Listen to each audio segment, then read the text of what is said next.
Relief feels warm, immediate, convincing. And that's the problem. Because relief is often mistaken for love by people who live in tension. If you've spent long enough braced, the absence of pressure feels profound. But relief is not connection, it's the nervous system standing down. Relief arrives after something ends. An argument, distance, silence, uncertainty. The tension lifts, your body exhales, your thoughts slow. And in that moment, it feels like closeness. Not because closeness happened, but because pain stopped. The contrast is powerful, and contrast rewires attachment. This is how the loop forms. Tension builds, you wait, you endure. Then something shifts.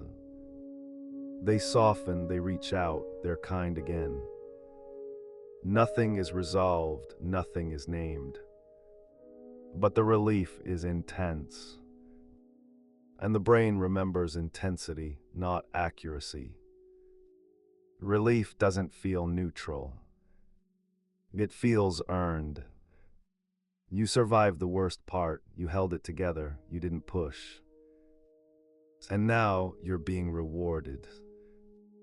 Not explicitly, subtly.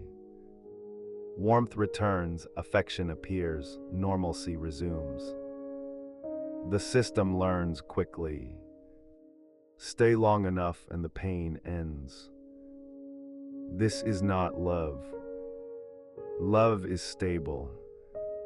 Relief is conditional. Love doesn't arrive after suffering, relief does. But when you've lived in uncertainty, relief feels meaningful.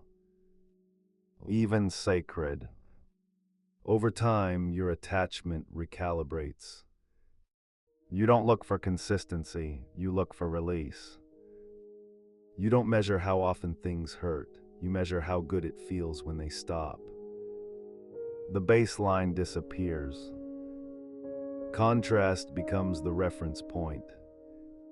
This is why good weeks are dangerous. They reset hope. They convince you the system works. Not because it's healthy, but because it hasn't collapsed yet. Relief convinces you the pain was temporary, necessary, worth it. You call it progress. It's not. It's recycling. Your body plays along. During tension, it stays alert, muscles tight, sleep shallow, breath restrained. Then relief hits. The body floods with calm chemicals, warmth, softness, safety.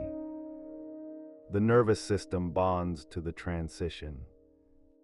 Not to the person, not to the relationship. To the swing. This is why leaving feels impossible. Not because things are always bad, but because the relief feels too good to lose. You're not addicted to pain. You're attached to the moment it stops. Slowly, you adjust your behavior. You avoid what prolongs tension. You anticipate what shortens it. You become quieter, more agreeable, less demanding. Not consciously, efficiently. Because the faster relief arrives, the better you feel.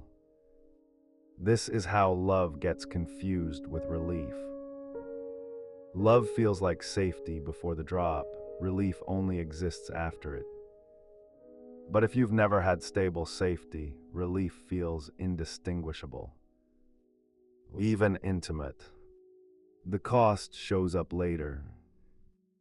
You start living for endings, not beginnings. You tolerate instability because the come-down feels meaningful. You stop asking whether something is good and start asking whether it eventually feels better. That's not intimacy. That's survival. Nothing ends cleanly in this pattern. Because relief doesn't teach clarity, it teaches endurance. You don't leave when it hurts, you wait until it stops. And when it stops, you stay. Relief is not love. It's the body exiting threat. And once you see the difference, the pattern becomes impossible to ignore.